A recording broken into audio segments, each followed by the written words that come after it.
আজকে যেটা শুরু করছি সেটা হলো কনফার্মেশনাল অ্যানালিসিস। আচ্ছা, আগের দিন আমরা বিভিন্ন রকম ফিচার প্রজেকশনে optically active optically inactive molecule নিয়ে আলোচনা হয়েছে। আজকে তাদের কনফার্মেশনগুলো একটু দেখে নেব। মলিকুলটি optically inactive, plane of symmetry pass করছে। আচ্ছা, এর কনফার্মেশন অ্যানালিসিস কি হতে পারে? এর কনফার্মেশন যদি দেখি, এটা মেসো, এর কনফার্মেশন আমরা দেখছি। এই গ্রুপটাকে ধরো এখানে রাখলাম, এই গ্রুপটাকে এখানে রাখলাম, এই গ্রুপটাকে এখানে রাখলাম, অর্থাৎ CH3, এখানে OH, এখানে H। এটা যা ছিল তাই থাকলো। ভালো করে লক্ষ্য করে দেখো, এই প্রথমটা ছিল হচ্ছে মেসো, অপটিক্যালি ইনঅ্যাক্টিভ, এটাও কিন্তু মেসো। আমরা আগেই বলেছি, কারণ এই আইসোমার আর এই আইসোমার কিন্তু সেম, দুটোই সেম, এটাও মেসো এটাও মেসো। কিন্তু এই ক্ষেত্রে কি করতে হবে, আমাকে দেখার জন্য উপর আর নিচে সেম গ্রুপ রাখতে হবে। সেই জন্য এটাকে এখানে রাখতে হবে, এটাকে এখানে রাখতে হবে, আবার এখানে রাখলে আবার এটা আমরা ফিরে পাবো। তাহলে পরস্পরের মধ্যে সম্পর্ক কি, দুটোই তো সেম, অর্থাৎ এটা পরস্পরের আমরা বলতে পারি কনফর্মার। পরিষ্কার? এবার আমরা কোনো আলাদা প্রজেকশনের ক্ষেত্রে আমরা দেখব। প্রথমে দেখো, যে প্রজেকশনটা লিখেছি এটা হচ্ছে ফিশার প্রজেকশন। ফিশার প্রজেকশনটা হচ্ছে এমন একটা প্রজেকশন যেটাকে আমরা কিন্তু এইভাবে রিপ্রেজেন্ট করব। দেখো, এবার অনেকে কোশ্চেন করতে পারে যে একটা এখানে তো একটা কার্বন আছে, এই কার্বনটা হচ্ছে একটা টেট্রাহেড্রাল শেপ থাকে, মানে তার হচ্ছে চতুস্থলকীয় শেপ, তাহলে এইভাবে কেন মানে জাস্ট ক্রস করে লেখা হয়? অ্যাকচুয়ালি টেট্রাহেড্রাল শেপটা কে যদি একটা উপরে একটা লাইট ফেলা যায়, তাহলে তার শ্যাডোটা যদি দেখা যায়, শ্যাডোটা কিন্তু অনেকটা ক্রস টাইপের হয়। সেই জন্য এটাকে ঠিক শ্যাডো প্রজেকশন বলে অনেকে। বা কোন একটা টেট্রাহেড্রাল মলিকুল যেগুলো আছে সেগুলোকে যদি এরকম করে চাপ দেওয়া যায়, প্রেসার দেওয়া যায়, তাহলে দেখা যাচ্ছে, বা দেয়ালে যদি একটা প্রেসার দেওয়া যায়, তাহলে দেখা যাচ্ছে এরকম ধরনের একটা ক্রস সৃষ্টি হচ্ছে। সেইটাকে কিন্তু আমরা ফিশার প্রজেকশন হিসেবে ধরি। এইবার দেখো, এই প্রজেকশনগুলোকে আমরা, ফিশার প্রজেকশনটাকে অন্য কোনো প্রজেকশন দিয়ে রিপ্রেজেন্ট করব কিভাবে? তাহলে নেক্সট প্রজেকশন হলো সোয়ার্স প্রজেকশন। আচ্ছা, এই ক্ষেত্রে আমরা কি করব? ধরো এটা হচ্ছে 1 নম্বর, এটা 2, এটা 3, এই তিনটেকেই আমরা সোয়ার্সে রিপ্রেজেন্ট করব। প্রথমে আমি চলে আসছি মেসো, এটা তো মেসো, এটা অপটিক্যালি অ্যাক্টিভ, এটা অপটিক্যালি অ্যাক্টিভ। এবার আমরা কি করছি, মেসোটাকে রিপ্রেজেন্ট করছি। আচ্ছা, এইবার দেখো, এই যে উপরের দুটো থাকে, উপরের দুটো যে গ্রুপগুলো রয়েছে, এই গ্রুপ দুটোকে সবসময় নিচে নামিয়ে দিতে হবে। আমরা একটা দাগ কি করবো, এরকম জাস্ট বেঁকে আঁকবো, উপরের দুটোকে কি করবো, আমরা জাস্ট নিচে নামিয়ে দেবো। এটাকে ধরো প্রথমটা দিচ্ছি আমি ফ্রন্ট কার্বন, তারপর এটা দিচ্ছি আমি ব্যাক কার্বন। তাহলে এটা হচ্ছে ফ্রন্ট, এটা হচ্ছে ব্যাক, তার মানে হচ্ছে এফ কার্বন, এটা হচ্ছে ব্যাক কার্বন। এবার দেখো, এই দুটোকে যখন উপরে নিচের দিকে নামিয়ে দিয়েছি, এই ঠিক এই সাইডের এগুলো আমরা কি দেখবো, এই সাইডগুলোকে আমরা এইভাবে তুলে দেবো। ঠিক আছে, এইগুলোকে আমরা ঠিক করে, মানে ধরো এরকম এরকম ছিল, ঠিক এরকম করে দেবো। ঠিক আছে, তার মানে দেখো এইখানে আমি এই এই এই এই ঠিক আছে, তাহলে এটা হচ্ছে এইচ, এটাকে আমরা কি করছি CH3, এটা ফ্রন্ট, এটা ব্যাক রয়েছে ঠিক পিছনে, তাহলে CH3 পিছনে কি রয়েছে, আরেকটা CH3, আর এখানে কি রয়েছে এইচ, এটা ব্যাক, তাহলে এটাও কিন্তু মেসো। ঠিক আছে, এটা হচ্ছে প্রজেকশনের রিপ্রেজেন্টেশন হচ্ছে, এটা হচ্ছে সোয়ার্স প্রজেকশনে করছে, এটা আমরা মেসো। তাহলে এই ক্ষেত্রে কি হবে, একই রকম ভাবে এরকম নিলাম, এখানে ওইচ, এখানেও কি ওইচ, এইভাবে এইভাবে, তাহলে এইচ, এখানে কি CH3, এখানে CH3, এখানে এইচ। একই রকম ভাবে এটাও আমরা করে ফেলি, একে ফেললাম, এটা হচ্ছে 1, যা ছিল এটা 2, এটা 3, ভালো করে দেখো, এটার মিরর ইমেজ এটা, এখানে যেটা মিররটা নেই এটার মিরর ইমেজ এটা, তাহলে একই রকম ভাবে এটাও এটার মিরর ইমেজ এটা। CH3 পাশে আর একটা CH3, এই এইচ এর পাশে একটা এইচ, ওই যেখানে ছিল এখানেও ছিল একই রকম। তাহলে 2 আর 3 কিন্তু পরস্পরের এনানসিওমার, আর এটা হচ্ছে মেসো। তাহলে এটা হচ্ছে রিপ্রেজেন্ট হলো আমাদের সহর্স পজিশনে, আমাদের এটা আমরা রিপ্রেজেন্ট করে ফেললাম। এবার আমরা সহর্সের কিছু কনফার্মেশন দেখে নিচ্ছি একই রকম ভাবে। ধরো আমরা এখানে মেসোটাই আঁকছি, ধরো মেসোটা কিরম ছিল,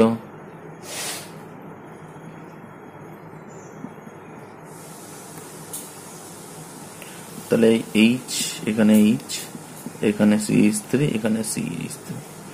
এবার দেখো এইটা হচ্ছে অ্যাক্সিস, আচ্ছা এটা ফ্রন্ট কার্বন, এটা ব্যাক কার্বন আমরা বলেছি আলোচনা।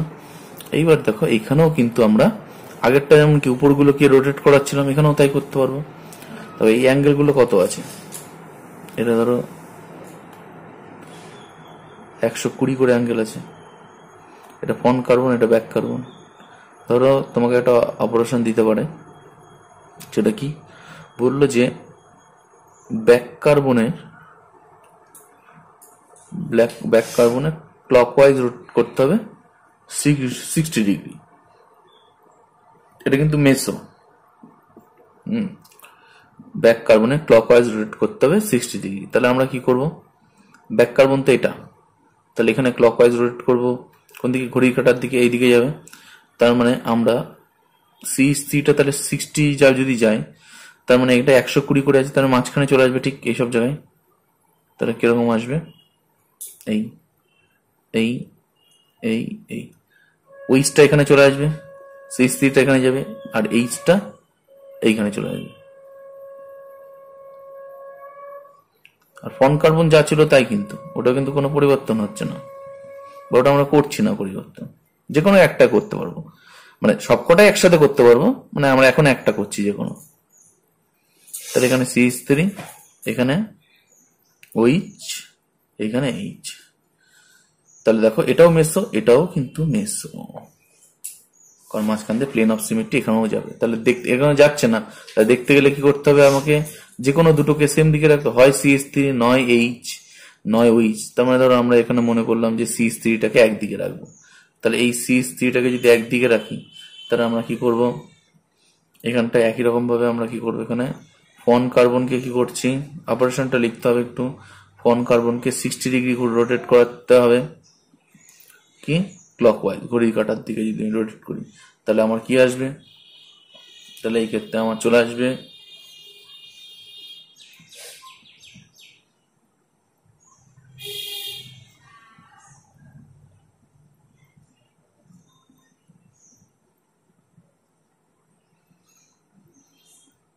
উপরে CH3, এটা 60 ডিগ্রি রোটেট হয়, তাহলে এখানে এটা যাবে, এইখানে যাবে, আর ওইচটা দিকে যাবে, এইচটা দিকে যাবে।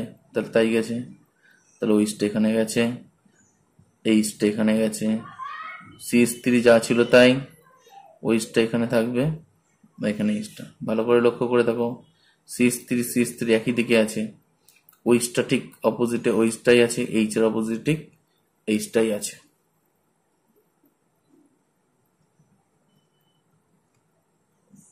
ওইচের অপোজিটে ওইচটাই আছে, এইচের অপোজিটে এইচটাই আছে, ঠিক আছে। তার মানে এটা মেসো। এখানেও দেখো ওইচ দুটো এক করেছি বলে এটাও কিন্তু মেসো হচ্ছে, এখানে যে কোনো একটা CH3 একই করছে বলে এখানেও কিন্তু এটা মেসো আসছে। আশা করি সহর্সের ক্ষেত্রে কনফার্মেশন গুলো পুরো পরিষ্কার হয়ে গেছে। কনফার্মেশন অ্যানালিসিসটা আমরা বুঝতে পারলাম যে কিছুই না, জাস্ট একটা সিঙ্গেল বন্ডের সাপেক্ষে একটা রোটেশন যদি করি বিভিন্ন অ্যাঙ্গেলে, সেটাই হচ্ছে সহর্স প্রজেকশন। যদি এইভাবে রিপ্রেজেন্ট করে করা যায় তাহলে হচ্ছে সহর্সের প্রজেকশন। এবার আমরা চলে আসছি নিউম্যান প্রজেকশনে। নিউম্যান প্রজেকশন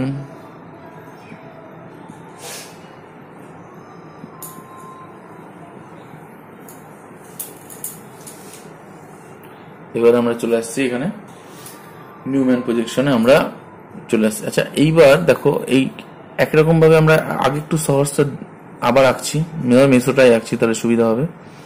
ধরো CH3H, এইখানে OH, এইদিকে হচ্ছে আমরা CH3, এদিকে H, এইদিকে OH, তাহলে এটা মেসো আগে আমরা আলোচনা করলাম। এইবার দেখো এই মেসোটাকে আমরা কিভাবে, সহর্সের মেসোটাকে আমরা কিভাবে নিউম্যানের মেসোতে কনভার্ট করছি। ঠিক আবার আমাদের যে দেখতে হবে সেটা হচ্ছে আমাদের যে চোখটা কোথায় রাখতে হবে, ঠিক এই কার্বনের সেন্টারে রাখতে হবে। আমাদের ফন কার্বন বা ব্যাক কার্বন, কেউ ব্যাক কার্বন রাখতে পারে, কেউ ফন কার্বন রাখতে পারে, যেদিকে খুশি যার যেটা সুবিধা। আমি মনে করবো যে এই ফন কার্বন যেটা সামনে আছে সেটা দেখলে আমাদের রিপ্রেজেন্টেশনের সুবিধা হবে। তাহলে ফন কার্বন দিয়ে আমি দেখছি কি জাস্ট এই কার্বনে চোখ রেখেছি। তাহলে চোখ রাখলে কি দেখবো আমি, একটা এত বড় কার্বনটাকে আমরা কি দেখবো, একটা গোলাকার পার্ট দেখবো, তার থেকে দুটো হাত চল বেরিয়ে গেছে। ঠিক আছে, এটা হচ্ছে H, এটা CH3, এটা OH। ঠিক আছে, ঠিক এটার পিছনে H, এটা CH3, এটার পিছনে OH। ঠিক আছে, CH3 এর পিছনে কে থাকবে, আর একটা CH3, H এর পিছনে কে থাকবে, আরেকটা H, OH এর পিছনে কে থাকবে, আরেকটা OH। দেখো একই রকম ভাবে এটাও কিন্তু একটা মেসো, কারণ মাঝখান দিয়ে যদি আমি একটা প্লেন কাটি আর কি, ঠিক আছে, CH3 এর পিছনে এটা, এটার পিছনে এটা, এটার পিছনে এটা, তারপর এটা হচ্ছে মেসো আসবে। তাহলে এটা হচ্ছে নিউম্যান প্রজেকশন আছে। এই ক্ষেত্রে আমরা কি করব, বিভিন্ন রকম কনফার্মেশন অ্যানালিসিস, সেখানে আমরা 60 ডিগ্রি, 120 ডিগ্রি, 180 ডিগ্রি, যেরকম খুশি ইচ্ছা আমরা কি করবো, এটাকে সিঙ্গেল বন্ডের রেসপেক্টে আমরা এটাকে কি করবো, রোটেট করতে পারবো, এবং আমরা বিভিন্ন ধরনের প্রজেকশন দেখবো। আমরা একটা নিউম্যানে বিভিন্ন প্রজেকশন দেখে ফেলি, তাহলে সুবিধা হবে। আমরা 2 নম্বর কম্পাউন্ডটাকে আঁকছি, এঁকে ফেলেছি। এটা অপটিক্যালি অ্যাক্টিভ, কারণ দেখতে পাচ্ছ H এর পিছনে CH3, এবার ধরো যে কোনো একটা, হয় ফ্রন্ট নয় ব্যাক, যে কোনো একটা কার্বনকে বা দুটোই একসাথে রোটেট করতে পারো। তো আমি ধরো একটাই দেখাচ্ছি এখানে, ধরো ফ্রন্ট কার্বনকে আমি 180 ডিগ্রি রোটেট করছি। ফ্রন্ট কার্বনকে 180 ডিগ্রি রোটেট করছি। কোন দিকে, হয় ক্লক ওয়াইজ, অ্যান্টি ক্লক, একই আসবে রেজাল্ট। ঠিক আছে, ধরো আমরা এখানে ক্লক ওয়াইজ করছি, তাহলে কি হবে, ঘড়ি কাটার দিকে যদি এরকম করে ঘোরাই, তাহলে আমরা দেখবো ওইচটা কোথায় যাবে, 180 ডিগ্রি ওইচের রেসপেক্ট এখানে। CH3 কোন দিকে যাবে, এই দিকে যাবে। হাইড্রোজেনটা আমরা কি দেখবো, এই দিকে যাবে। তো আমার প্রোডাক্টটা কি আসবে দেখা যাক।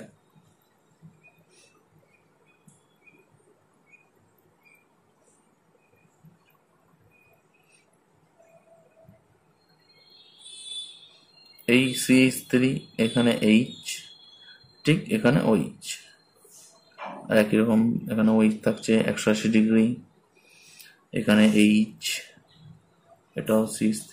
তার মানে এটা অপটিক্যালি অ্যাক্টিভ, এটাও কি থাকছে সেই অপটিক্যালি অ্যাক্টিভ। তাহলে আমরা যখন দেখবো তখন যে কোনো একটা সেম দুটো গ্রুপ একসাথে নিয়ে নেবো, পাশাপাশি নিয়ে নেবো, একটার উপরে একটা নিয়ে নেবো, নিয়ে আমরা দেখবো যে এখানে আমাদের মেসো না অপটিক্যালি অ্যাক্টিভ সেটা দেখতে হবে। তাহলে এটার সাথে এটার সম্পর্ক কি, পরস্পরের কি, এরা কনফার্ম, একই জিনিস, তাই তো। তার মানে ধরো এখানে আমার মনে হলো যে দুটো CH3 এক করবো, তাহলে CH3 উপরে যে CH3 যেতে গেলে কত ডিগ্রি ঘোরাতে হবে, এখান থেকে এইটুকু আমার 60 ডিগ্রি, তাহলে এটার উপরে এটা আমি যেতে পারি 60 ডিগ্রি। ঠিক আছে, মনে করবো এই CH3টাই হাইড্রোজেন উপরে যাবো, তাহলে কত 180 ডিগ্রি ঘোরাবো। ঠিক আছে, আবার ওইটা যদি আমার এখানে যেতে হয়, তাহলে 180 ডিগ্রি রোটেট করবো। এইভাবে যখন যেটা ইচ্ছা সেইভাবে আমরা ঘোরাতে পারি। এর কিছু এনার্জি প্রোফাইল ডায়াগ্রাম আছে, সেটা আমরা শেষে দেখবো। এরপরে নেক্সট প্রজেকশন আসছে আমরা ফ্লাইং ওয়েজ।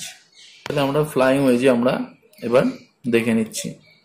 প্রথমে আমি সহর্স থেকে দেখাচ্ছি, তাহলে একটু সুবিধা হবে। তাহলে প্রথমটাই আঁকছি মেসো।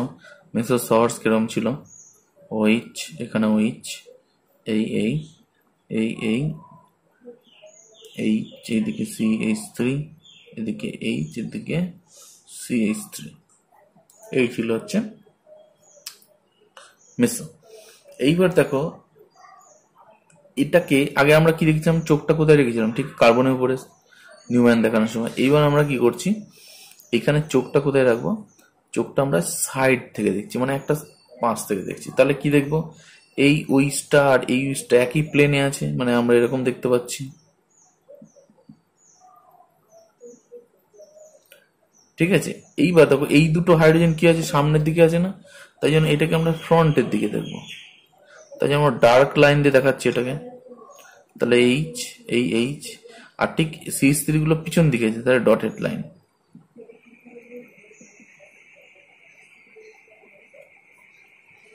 এই হচ্ছে আমার রিপ্রেজেন্টেশন।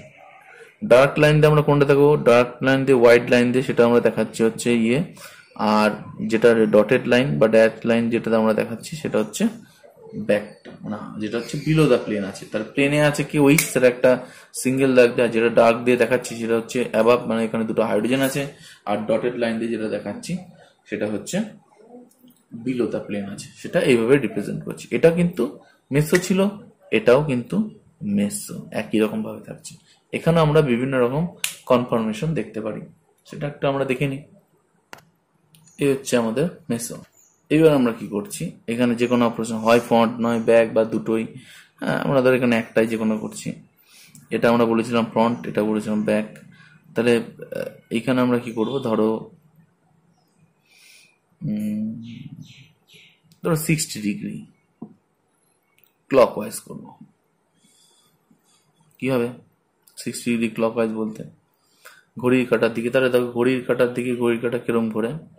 এইভাবে ঘোরে, তাই তো? তার মানে এখানে আমরা কি করতে চাইছি, যে এই সিটাকে কি 60 ডিগ্রি কি মাঝখানে যাবে, আর এটা ঠিক জাস্ট বিলোতে যাবে, এটা ঠিক অ্যাবাবে আসবে। কিরকম আমি একবার দেখিয়ে দিই, তাহলে বোঝা যাবে। পিছনে যা ছিল তাই,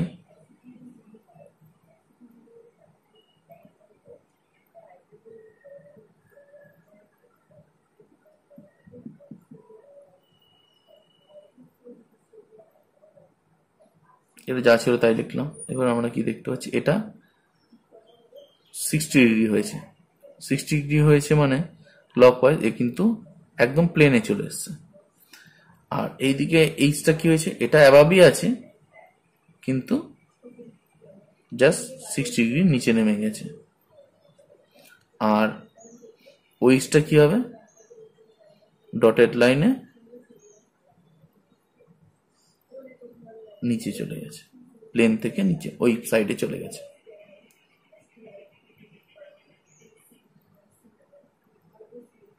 এই হচ্ছে ব্যাপার।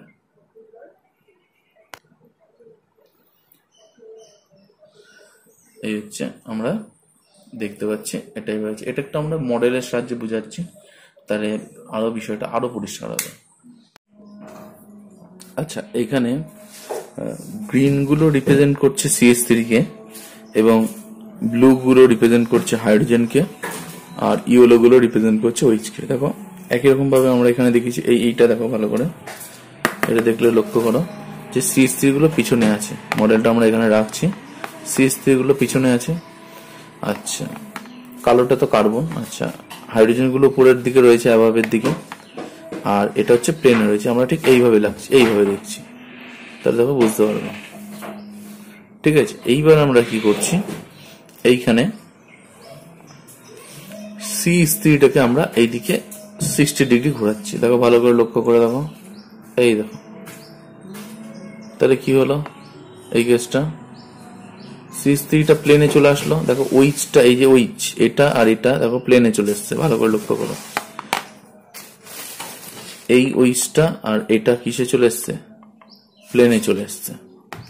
ঠিক আছে, প্লেনে চলে এসছে, সেটা দেখো আমরা লিখেছি, এই যে CH3 প্লেনে এসছে।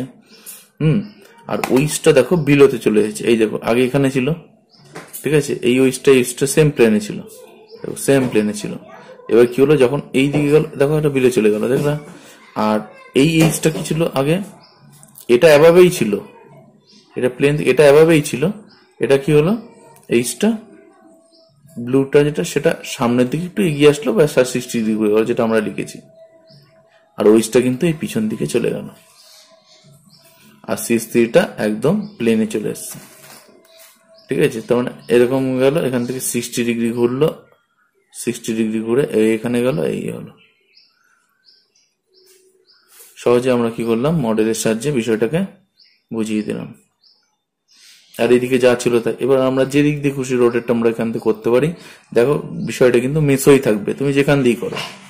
ধরো এরকম ঘুরিয়ে দিলাম, আমরা এটাকে যদি সেম দিকে রাখি, হাইড্রোজেনের নিচে হাইড্রোজেন, এটা ওইচের নিচে ওইচ, মিথাইলের নিচে মিথাইল।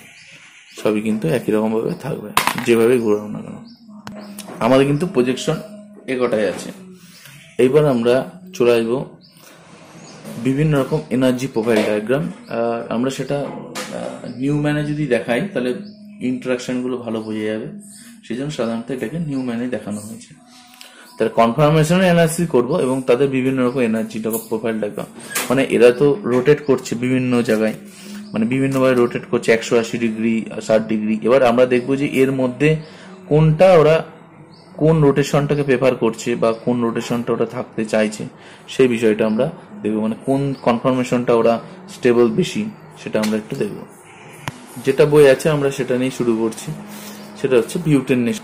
বিউটেনে দেখো 1 2 3 4, 1 2 আর 3 নম্বর কার্বনের রেসপেক্টে আমরা রোটেট করবো। কিভাবে করছি দেখো, এটাকে আমরা নিউম্যানে মানে রিপ্রেজেন্ট করছি। এটা তো অপটিক্যালি ইনঅ্যাক্টিভ, এখানে অ্যাক্টিভের কোনো ব্যাপার নেই। এখানে হাইড্রোজেন, তাহলে এটা হচ্ছে 1 নম্বর, এটা হচ্ছে 2 নম্বর কার্বন। ঠিক তার পিছনে রয়েছে 3 নম্বর, যেটাকে আমরা দেখতে পাচ্ছি না। ঠিক তার উপরে এইভাবে লিখছি, আর নিচে CH3, এটা হচ্ছে 4 নম্বর কার্বন। 3 নম্বরটাকে আমরা দেখতে পাচ্ছি না। তাহলে এই কনফার্মেশনে CH3 নিচে CH3, H এর নিচে H, আর আরেকটা H এর নিচে H। তার মানে এই ধরনটাকে বলে হচ্ছে ইক্লিপসড কনফার্মেশন। ঠিক আছে, এই কনফার্মেশনটাকে বলে ইক্লিপসড কনফার্মেশন।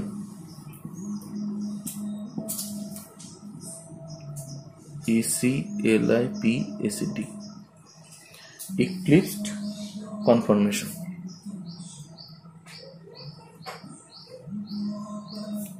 আশা করি পরিষ্কার হয়েছে। ইক্লিপসড মানে একই দিকে এরকম একটা ব্যাপার।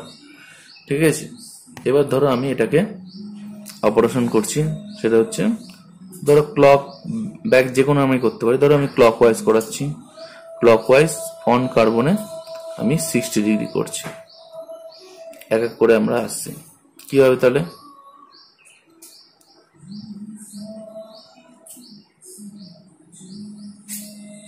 তাহলে পিছনে যেটা ছিল সেটা যা ছিল তাই।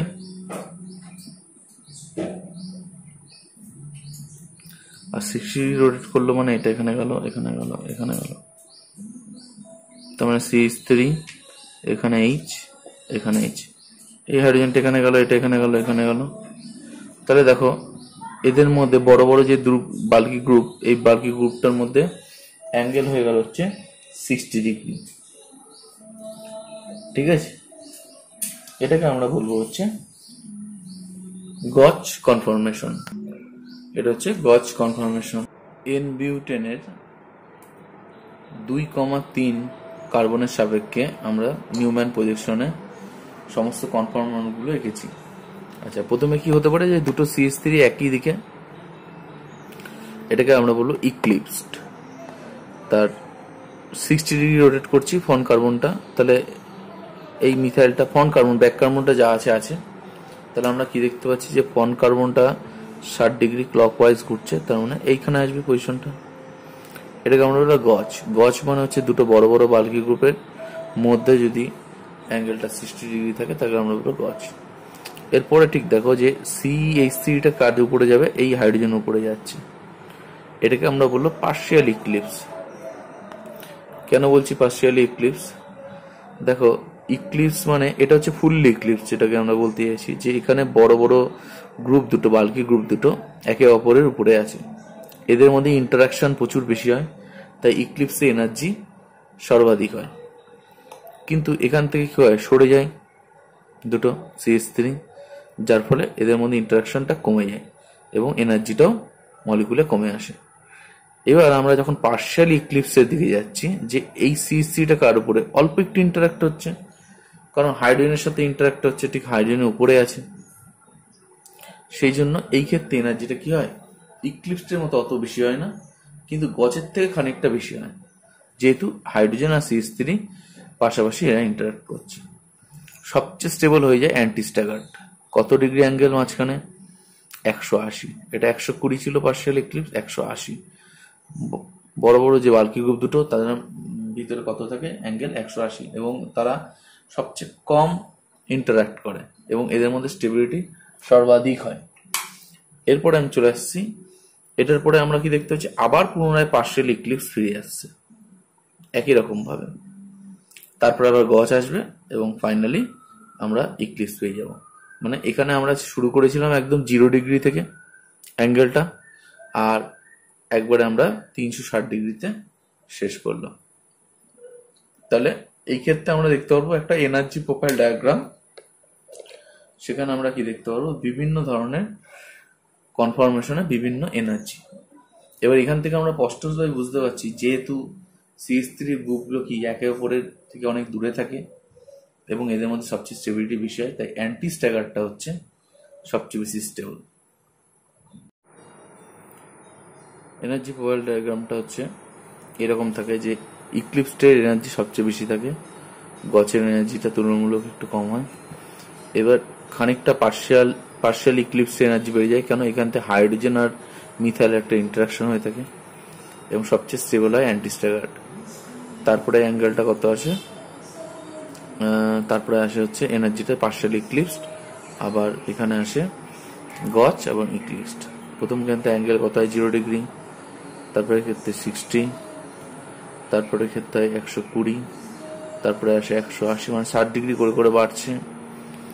তারপরে আসবে হচ্ছে 240, তারপরে আসবে 300, ফাইনালি 360 ডিগ্রি। আশা করি এটুকু এনার্জি বোঝা গেছে। এরপরে যেটা বাড়িতে থাকবে সেটা হলো 1, 2, 3, 4। আমরা তো এখানে দেখেছিলাম 2 আর 3 এর সাপেক্ষে নিউম্যান পজিশন করেছিলাম।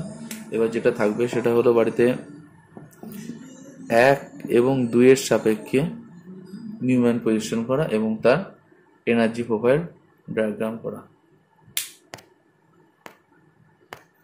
নেক্সট আমরা চলে আসছি ইথিলিন গ্লাইকল। এই ক্ষেত্রে এনার্জি প্রোফাইল ডায়াগ্রামটা আমরা দেখব। তারপরে দেখব হচ্ছে 1,2 ডাইক্লোরো ইথেন, এই দুটোর প্রোফাইল ডায়াগ্রাম আমরা দেখব। প্রথমে আমরা ইথিলিন গ্লাইকলে চলে আসছি। এই ক্ষেত্রে দেখো আমরা এঁকে ফেললাম, এইখানে দেখো ইক্লিপসড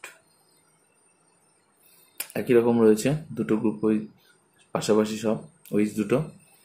এবার দেখো আমরা ব্যাক কার্বনটা ঘোরাচ্ছি ক্লকওয়াইজ, তাহলে এর মধ্যে 60 ডিগ্রি রয়েছে যেটা গছ। আচ্ছা, তারপরে একই রকম ভাবে হচ্ছে পার্শিয়াল ইক্লিপসড, ঠিক আছে, 120 ডিগ্রিতে। তারপরে 180 ডিগ্রিতে আমরা অ্যান্টি স্ট্যাগার দেখতে পাচ্ছি, দুটো এইচ বিপরীত দিকে রয়েছে। ফ্রন্টেরটা একই রেখেছি, ব্যাকটাকে রোটেট করেছি।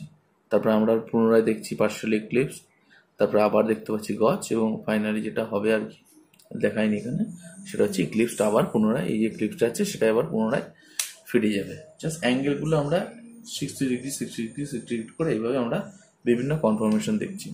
এটার সাথে আগেরটা যেটা পার্থক্য, আমরা কি করেছিলাম যে এখানে আমাদের যে সবচেয়ে বেশি স্টেবল হবে সেটা কিন্তু গছ স্ট্যাগারটা সবচেয়ে বেশি স্টেবল হবে, কারণ এদের মধ্যে একটা হাইড্রোজেন বন্ডিং দেখা যায়। কিন্তু কোশ্চেন হতে পারে যে অ্যান্টিও তো এখানে পাশাপাশি ইক্লিপসটাও তো হাইড্রোজেন বন্ডিং হতে পারে, কিন্তু এইখানে এদের তো ডেল্টা নেগেটিভ চার্জ পোলগুলোর, এদের মধ্যে স্ট্রং আর কি ইন্টারাকশন হয়। সেই জন্য কি হয়, ওয়েজগুলোর মধ্যে এতটা রিপালশন হয় যে হাইড্রোজেন বন্ডটা কিন্তু স্টেবল হয় না। সেই জন্য গছে কিন্তু হাইড্রোজেন বন্ডটা আমরা দেখতে পারি যথেষ্ট স্টেবল। সেই জন্য গছে কিন্তু সবচেয়ে স্টেবল কনফর্মার কিন্তু গছ, এটা যেন মাথায় থাকে। তারপরে স্টেবিলিটি যদি অর্ডার দেখি, সেটা হচ্ছে আমরা কি দেখব, অ্যান্টি স্ট্যাগারটা। এবার আমরা ডায়াগ্রামটা ড্র করছি, তাহলে বিষয়টা আরো পরিষ্কার হবে। ডায়াগ্রামটা লক্ষ্য করো, সবচেয়ে বেশি এনার্জি হচ্ছে ইক্লিপস, কারণ এখানে হাইড্রোজেন বন্ড তো হচ্ছেই না, কারণ দুটো অক্সিজেনের নেগেটিভ পোলের মধ্যে ইন্টারাকশন এতটা বেশি হয় যে তার স্থায়িত্ব সবচেয়ে কমে যায়। কিন্তু গছে বেশি স্টেবল হচ্ছে কেন, কারণ গছের মধ্যে আমরা দেখতে পাচ্ছি এখানে কি আসছে, দুটো এখানে হচ্ছে একটা হাইড্রোজেন বন্ডিং দেখা যাচ্ছে। এই হাইড্রোজেন বন্ডিং এর জন্য কি হয়, গছের স্টেবিলিটি সবচেয়ে বেশি হয়। সেই জন্য গছের স্টেবিলিটি, এনার্জি সবচেয়ে কম, স্টেবিলিটি সবচেয়ে বেশি। তারপরে আমরা দেখতে পাচ্ছি পার্শিয়াল ইক্লিপসড, কিছুটা এনার্জি বিষয়, কিন্তু ইক্লিপসডের মতো অতটা বেশি এনার্জি হয় না।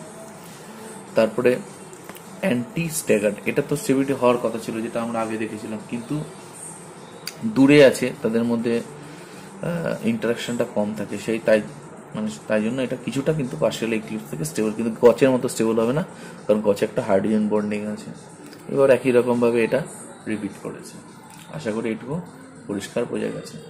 কিন্তু আমরা ডাইহাইড্রোজেন, মানে এখানে আমরা যদি ক্লোরিনের ক্ষেত্রে দেখতে চাই, যদি 1,2 ডাইক্লোরোইথেনের ক্ষেত্রে দেখতে চাই, সেখানে আমরা শুধু আর কি এনার্জি প্রোভাইডার ডায়াগ্রামটাকে দেখছি, তাহলে আরো পরিষ্কার হবে।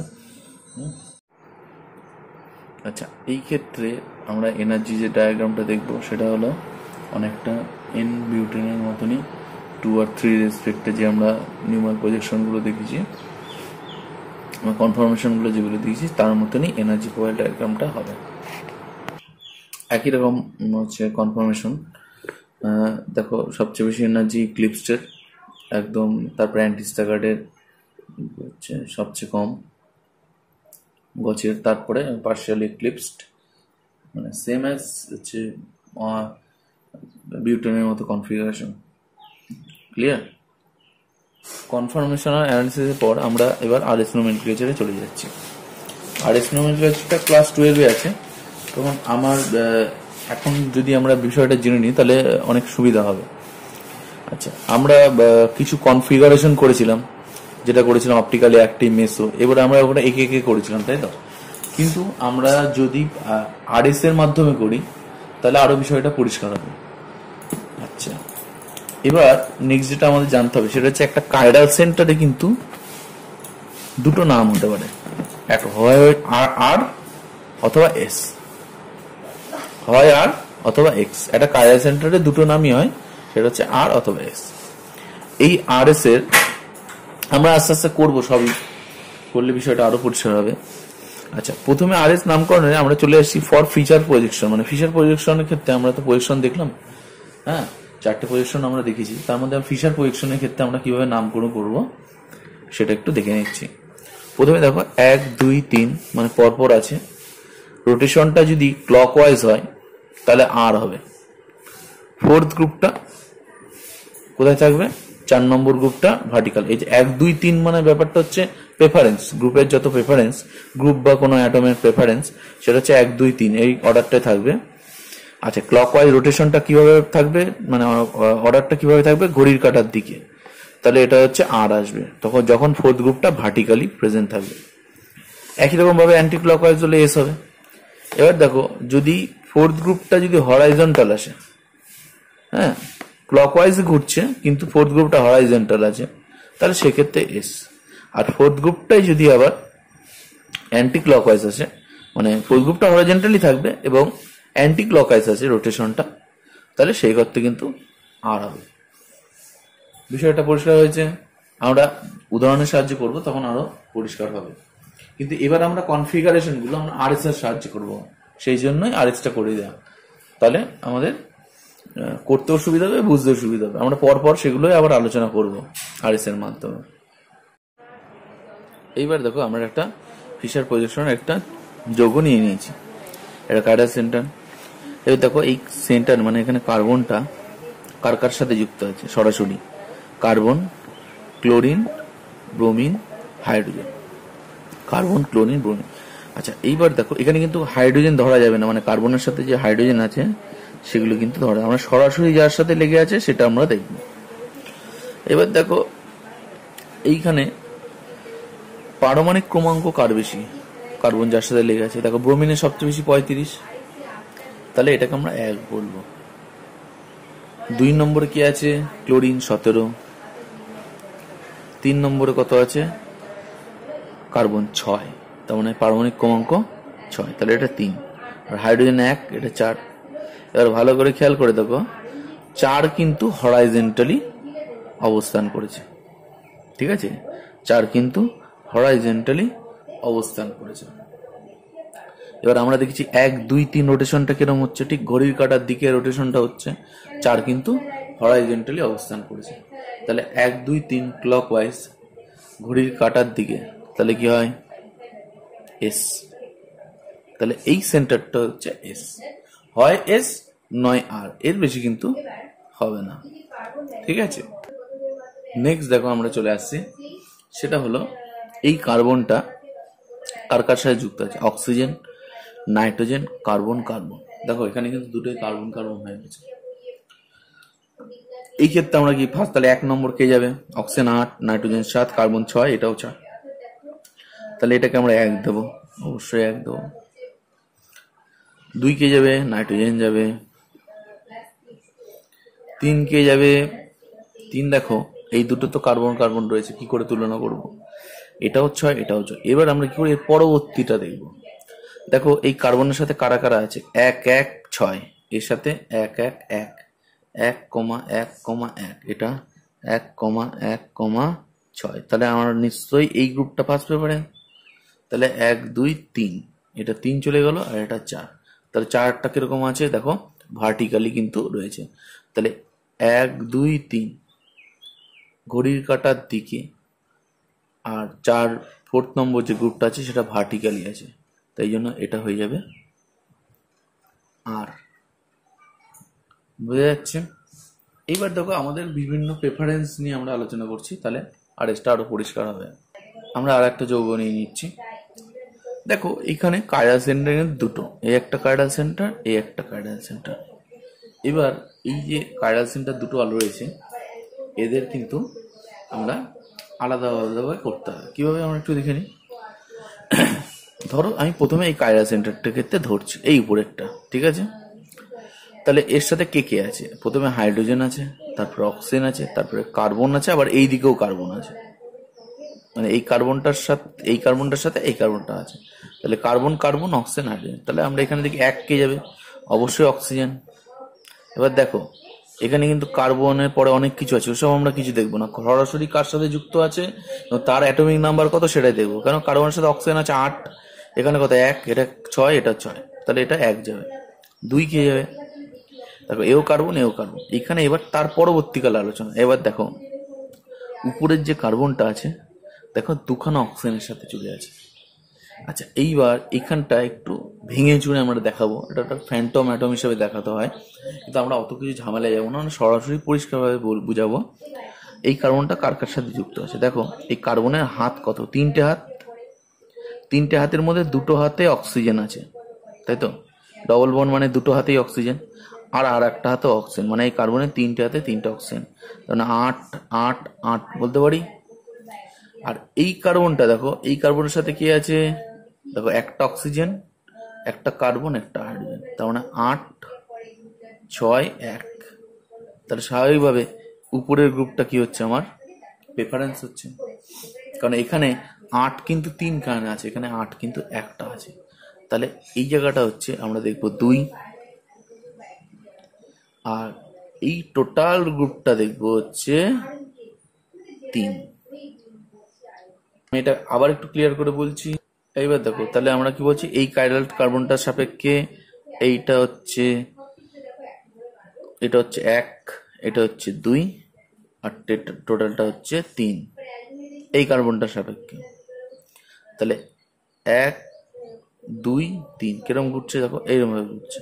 আর ফোর্থ গ্রুপটা কি রয়েছে, আমার হরাইজন্টালি রয়েছে, তাহলে অ্যান্টি ক্লক ওয়াইজ ঘুরছে, ঘড়ি কাটার বিপরীত দিকে ঘুরছে অ্যান্টি ক্লক ওয়াইজ।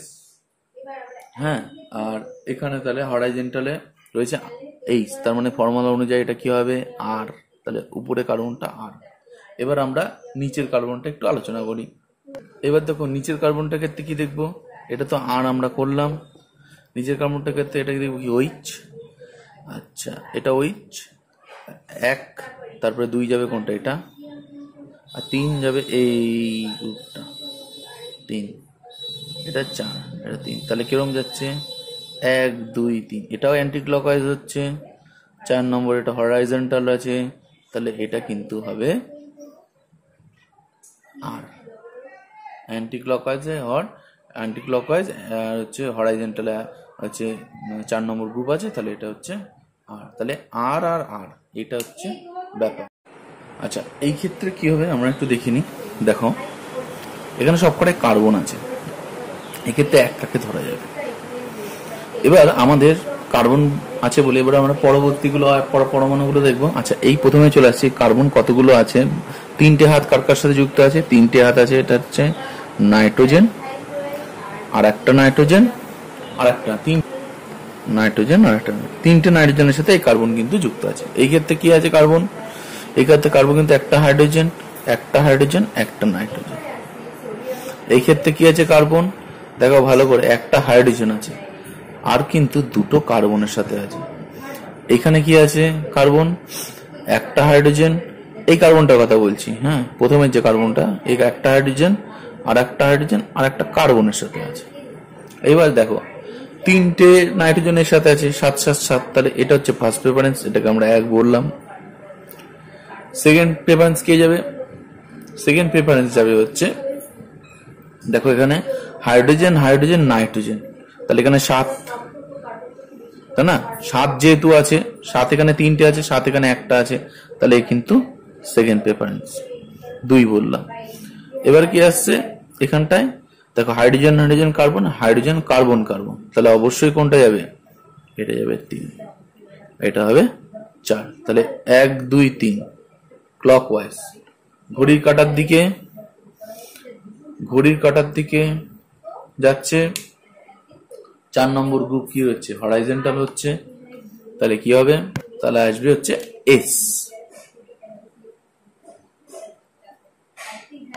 আশা করি একটু পরিষ্কার হয়েছে। এইবার আমরা যেটা চলে আসবো সেটা হলো ফ্লাইং ওয়েজের ক্ষেত্রে কিরকম ভাবে করব। ঠিক আছে, আমরা কিন্তু কোনো মানে প্রজেকশনকে মানে ফিশারে ট্রান্সফার করব না, কিন্তু আমরা জাস্ট যে প্রজেকশন আছে সেই প্রজেকশনে আসার মানে করার চেষ্টা করব, তাহলে আমাদের কিন্তু সময়টা অনেক বাঁচবে। তাহলে আমরা একটু দেখে নিচ্ছি যে ফ্লাইং ওয়েজের ক্ষেত্রে আমরা কিভাবে করব। আচ্ছা, এই ক্ষেত্রে দেখো যেটা আমরা দেখতে পাচ্ছি যে ফ্লাইং ওয়েজের ক্ষেত্রে একটাই রুলস, সেটা হচ্ছে 1 2 3 ক্লকওয়াইজ আর 1 2 3 অ্যান্টি ক্লকওয়াইজ এস, এছাড়া আর কোনো রুলস নেই। কিন্তু এখানে একটা জিনিস অবশ্যই মনে রাখতে হবে যে 4 নম্বর গ্রুপটা কিন্তু প্লেনের নিচে রাখতে হবে, মানে fourth group always at the blue plane. ঠিক আছে, তাহলে এবার আমরা করে ফেলছি। দেখো আমরা একটা ফ্লাইং ওয়েজের আঁকছি। ধরো এখানে ক্লোরিন, এখানে ব্রোমিন, এখানে হাইড্রোজেন, এখানে সিএস। এখানে 1 কে যাবে, 1 এটা, 2 এটা, আর এটা 3। তাহলে 1 2 3 কি ক্লকওয়াইজ ঘড়ির কাঁটার দিকে। 4 নম্বর গ্রুপটা কি আছে? একদম প্লেনের নিচে আছে, ডটেড লাইন আমরা বলেছি যে প্লেনের নিচে বলা হয়, তাহলে 4 নম্বর গ্রুপটা প্লেনের নিচে আছে, কোনো অসুবিধা নেই। তাহলে এটা হচ্ছে আর সিম্পল। এইবার যখন 4 নম্বর গ্রুপটা উপরে থাকবে বা যে কোনো একটা পজিশনে থাকবে, তখন আমরা কি করব সেটা একটু দেখে নেওয়ার বিষয়। এইবার দেখো আমরা কি দেখব।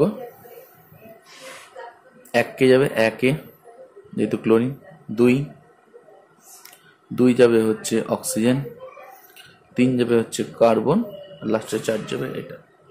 এইবার দেখো ভালো করে যে এইখানে কিন্তু 4 নম্বর গ্রুপ কিন্তু প্লেনে আছে।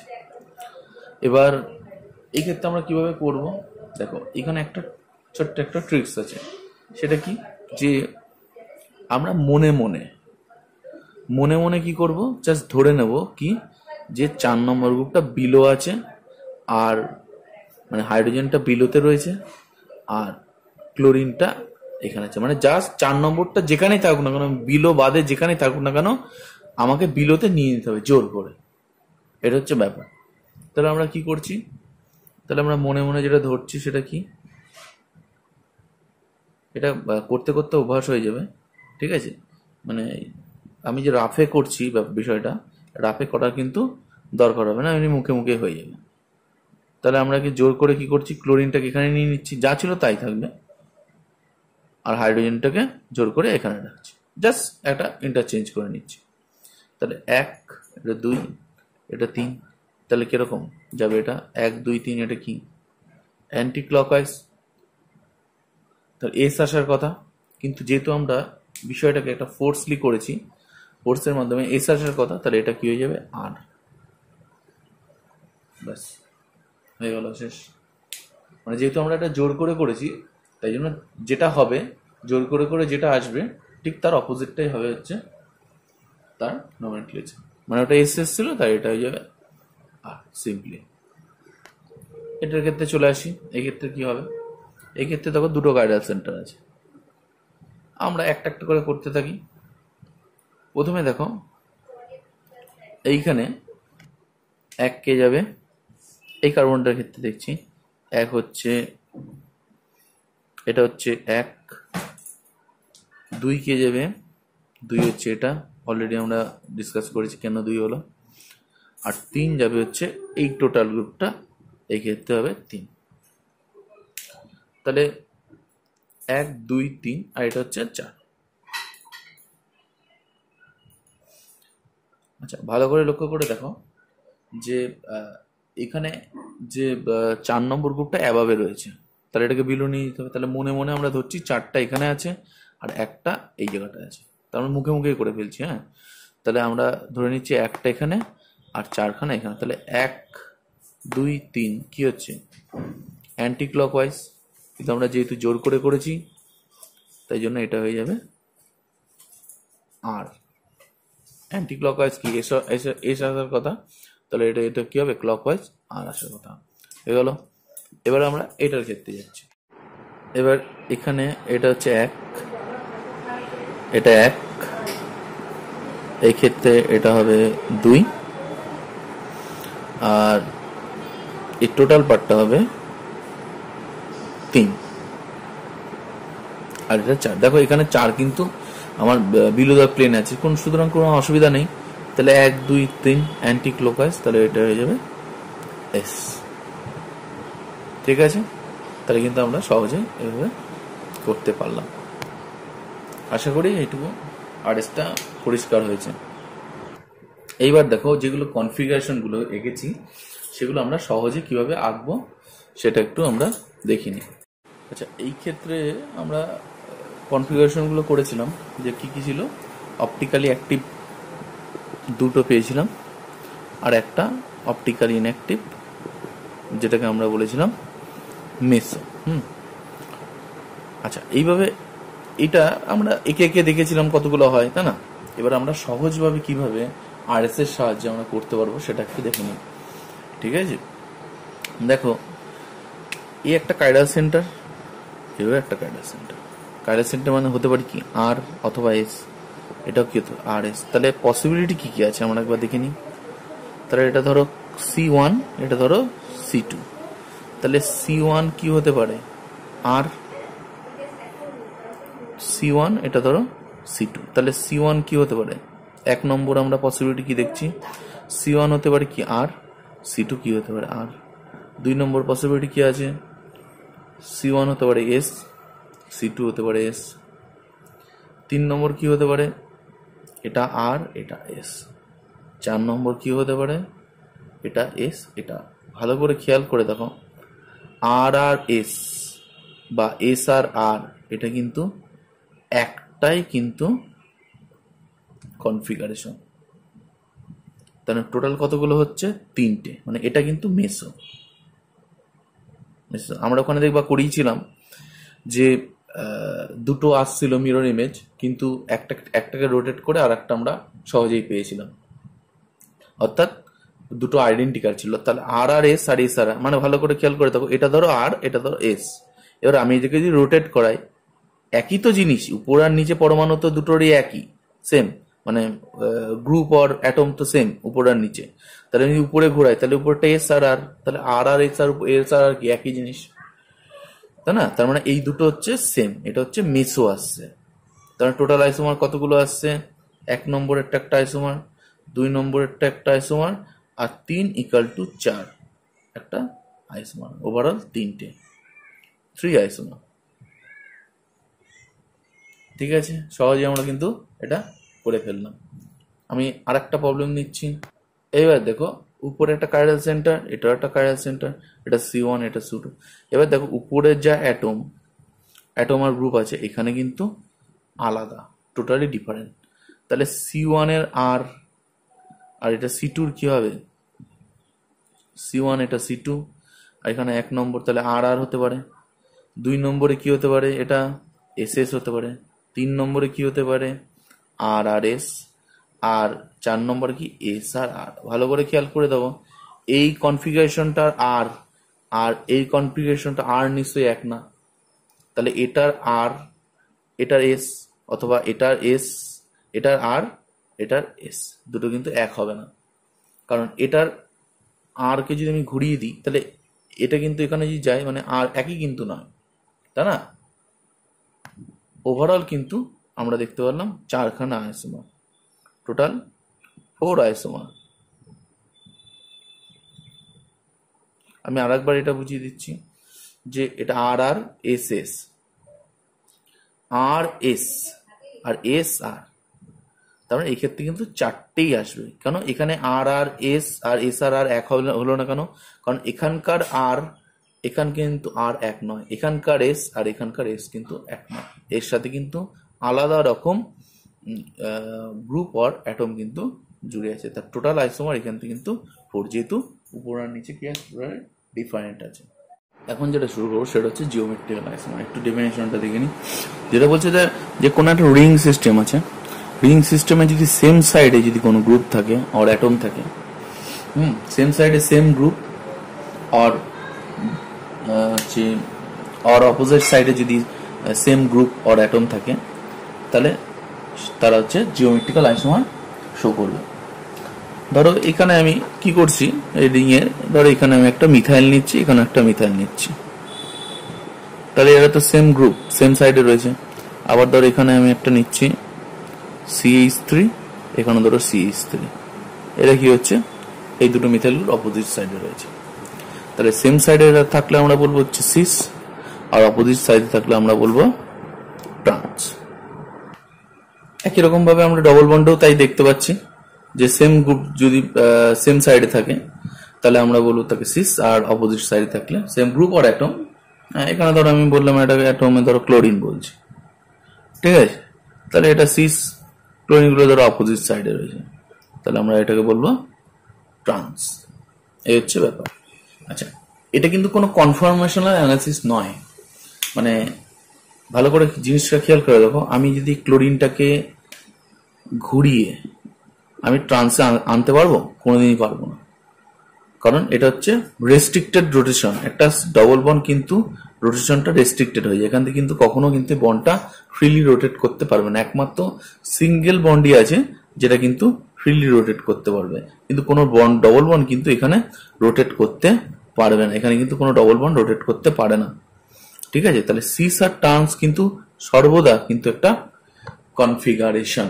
সিস আর ট্রান্সের মধ্যে যে সম্পর্ক বলে সেটা হচ্ছে একটা কনফিগারেশন, বা এটাকে আমরা ডায়াস্ট্রিওমারও বলতে পারি। কেন, এই কারণে, কারণ কোনোভাবে এর ওর মিরর ইমেজও না, বা এটাকে রোটেট করে এটাও পাওয়া যাবে না, সুতরাং এটা হচ্ছে পরস্পরের সম্পর্ক হচ্ছে কিন্তু ডায়াস্ট্রিওমার্স।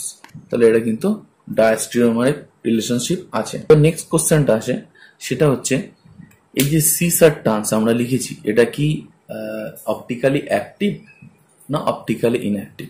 আমরা কিছু এক্সাম্পলের মাধ্যমে আমরা দেখে নিই। প্রথমে বলে নিলাম এদের মধ্যে সম্পর্ক হচ্ছে ডায়াস্ট্রিওমার পরস্পরের, হ্যাঁ, কোনোভাবে মিরর ইমেজ রিলেশনশিপ নেই এবং কোনোভাবে রোটেট করে একটাকে পাওয়া যাবে না। আর এর পরস্পর কিন্তু কনফিগারেশন, পরস্পরের কিন্তু এটা কনফিগারেশন, এটা হচ্ছে সিস, আর ট্রান্স হচ্ছে পরস্পরের একটা কনফিগারেশন, ঠিক আছে? মানে একে কখনোই ঘুরিয়ে এটা কোনোদিনও আনা যাবে না। আবার একটা বললাম যে এটার মধ্যে সম্পর্ক হলো ডায়াস্ট্রিওমার। এবার হচ্ছে এটা কি optically active or optically inactive? এই প্রশ্নটার উত্তর কিন্তু আমরা সহজেই পেয়ে যাব। কিভাবে? দেখো, অপটিক্যালি অ্যাক্টিভ মানে সেখানে কার্ডাল সেন্টার থাকতে হবে, এখানে কি কোনো কার্ডাল সেন্টার আছে? নেই। আচ্ছা, আরেকটা আমরা জিনিস দেখবো যে এখানে কি কোনো plane of sigma, plane of symmetry আছে? কোশ্চেন ইয়েস অর না। যদি কোশ্চেনটা এভাবেও করে যে অপটিক্যালি ইনঅ্যাক্টিভ কেন, প্রথম কথা হচ্ছে এগুলো হচ্ছে অপটিক্যালি ইনঅ্যাক্টিভ কেন? তাহলে 1 নম্বর হচ্ছে নো কাইরাল সেন্টার,